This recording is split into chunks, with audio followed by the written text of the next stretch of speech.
A tirinha da história deste 31 de março vai falar um pouco sobre a ditadura, o golpe que derrubou a democracia brasileira.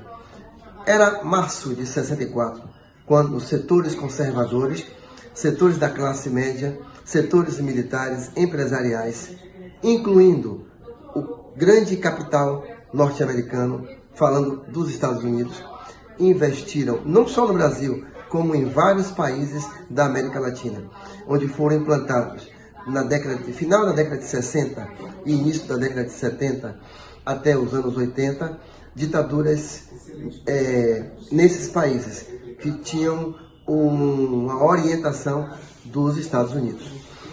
A ditadura no Brasil, ela derrubou o presidente eleito João Goulart, conhecido como Jango, que pretendia fazer as reformas de base, que dialogava com os sindicatos, que dialogava com os setores populares, que dialogava com as organizações democráticas da sociedade brasileira àquela época.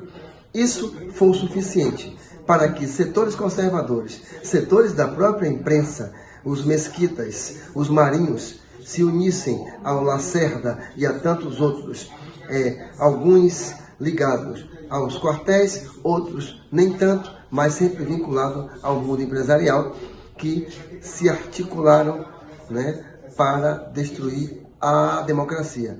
O argumento de então era combater a corrupção, era construir uma nação e um Estado forte, era também de impedir as influências comunistas, socialistas, as influências esquerdistas que poderiam chegar ao Brasil. Então, argumentos que foram utilizados. Um outro argumento importante, conter a inflação. Nada disso foi possível fazer. O partido político que sustentava o regime naquela época era a ARENA, Aliança Renovadora Nacional. Esse partido conseguiu construir alguns próceres. Vou lembrar aqui de um, Maluf, que foi um grande feito da ARENA, que o nome virou verbo, malufar, que vocês sabem do que eu estou falando. Então, o Brasil deu um grande passo para trás. A educação pública, que era uma educação de qualidade, disputada inclusive pelas classes médias e classes já chegando à classe alta daquela época, caiu bastante. A reforma do ensino diminuiu a mobilidade dos pobres. Muitos pobres de bairros populares que passavam em vestibulares para a Universidade Federal, em cursos de engenharia, de medicina, de direito, ficaram alijados da universidade. Porque a reforma do ensino deu uma nova orientação, certo? Que diminuiu também o tempo dos alunos em sala de aula e criou cursos profissionalizantes. Só que não eram verdadeiros, eram pseudos cursos profissionalizantes que nem preparava para a universidade, para o vestibular, que era obrigatório na época, e nem preparava para as fábricas que aconteciam, que começavam a surgir no final da década de 70. Lembro até que alguns cursos criados aqui na Bahia não eram aceitos nas fábricas do polo petroquímico que estava em ascensão naquela época. Então, a ditadura significou também uma redução drástica na área da comunicação, com intervenções permanentes do regime, na área da cultura, na área das artes plásticas, da música, com uma censura implacável que proibia de forma arbitrária toda manifestação artística no Brasil. Então, são 56 anos que o Brasil passou por esse momento, um momento difícil, onde as liberdades foram cerceadas, onde lideranças estudantis e sindicais foram presas. Muitas desapareceram, as famílias não puderam sequer enterrar os corpos dos seus entes queridos.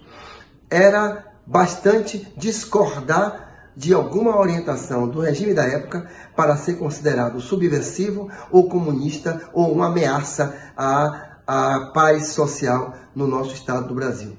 A exemplo dos Estados Unidos, criou-se aqui no Brasil uma frase que dizia o seguinte: Brasil, ame ou deixe-o, que era uma forma de dizer às pessoas: quem não estiver contente, que saia do Brasil.